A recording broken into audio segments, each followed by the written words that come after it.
Today we are sewing up the Millway jacket. It is my 7th sewing pattern. It's a fun cardigan styled denim jacket, and let's get right into it.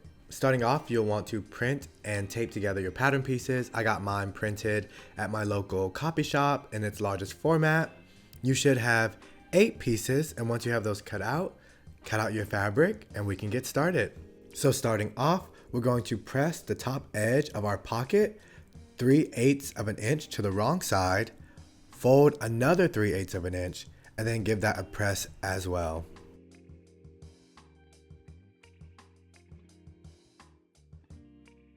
Once that's done, you're going to flip it over to the front and top stitch your pockets. After you're done top stitching your pockets, you'll want to grab both your fronts, grab your finished pockets, and use the bottom notches on your front pocket and align those to the bottom of your front pattern piece. Then you'll want to pin them in place to make sure they stay still, and then go over to your sewing machine and stay stitch both sides.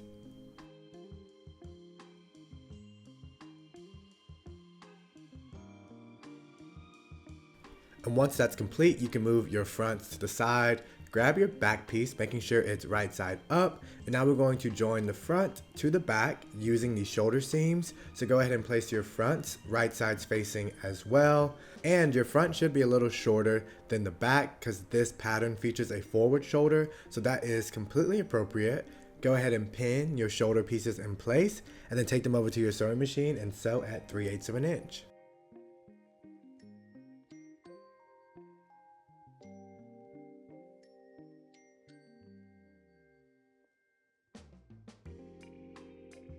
And then you'll press those shoulder seams towards the front of the piece. And once you're finished pressing, you're gonna go over and top stitch with 2 rows of top stitching. Once you have the shell of your jacket cardigan complete, you can put it to the side because we are going to work on the sleeves. You're gonna take sleeve A and sleeve B and put them right sides together, and then take them over to your sewing machine and sew down at 3/8 of an inch. Once you finish sewing that down and finishing however you want to, zigzag, serge, or bias tape, you'll want to press the seam allowance towards the front of the sleeve. You'll know it's the front of the sleeve because it'll have 1 notch, while the back of the sleeve in the arm side has 2 notches. So press towards the side with only 1 notch because that is your front, and then top stitch that down with 2 rows of top stitching.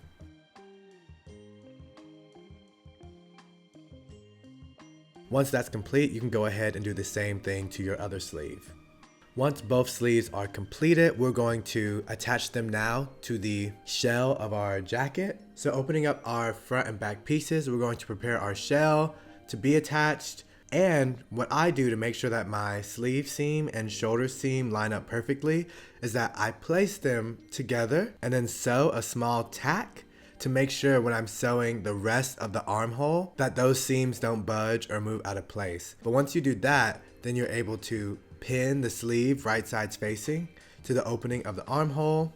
Use as many pins as you need, and then take it over to the sewing machine and sew down at 3/8 of an inch seam allowance.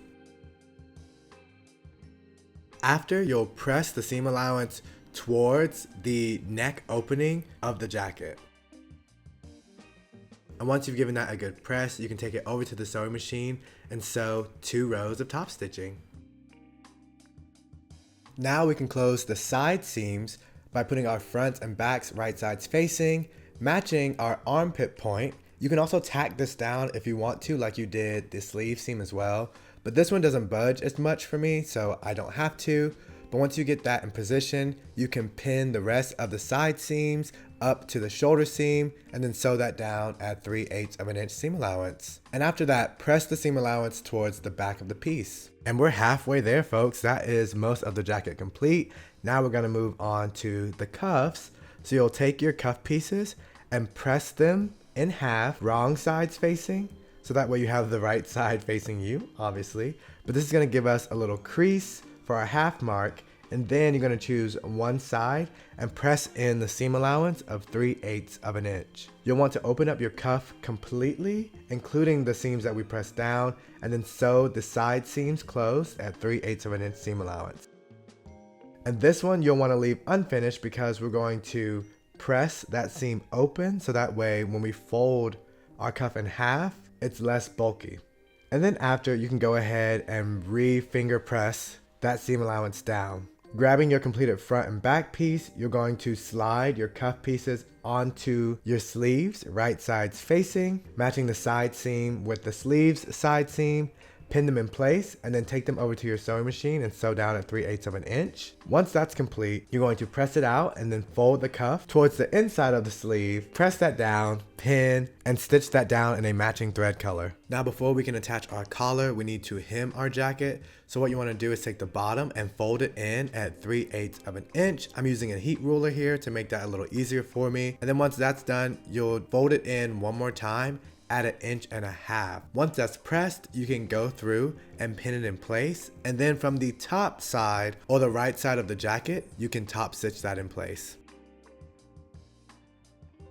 Next, we're going to interface one set of our collar piece, so that's 2 fronts and 1 back collar. This is important because it'll give our collar the structure it needs, especially if you're using a denim. But once you have that set interface, we can go ahead and attach both our sets of collar pieces to one another at the shoulder seam using 3/8 of an inch.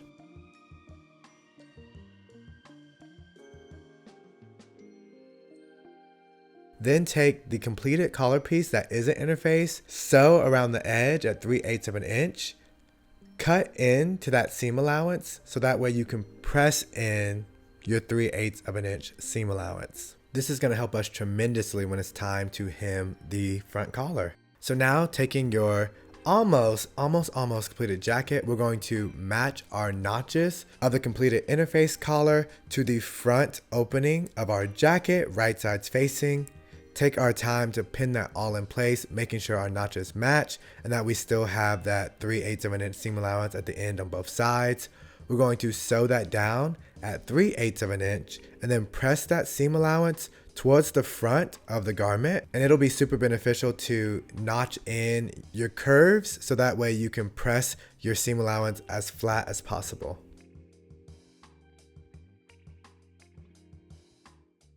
But once you've taken your time to press that seam out, get it as crisp as you can. Now we're going to attach the other side of the collar, matching our shoulder seams, and then pinning following along the outside curve of that collar.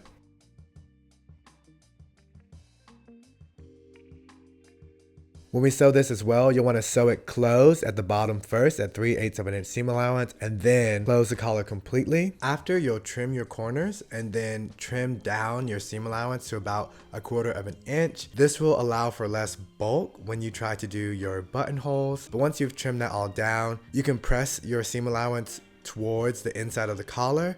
I like to use a point turner to help me turn in those corners at the very bottom, and then just pressing the remainder of that collar in place towards the inside of the jacket.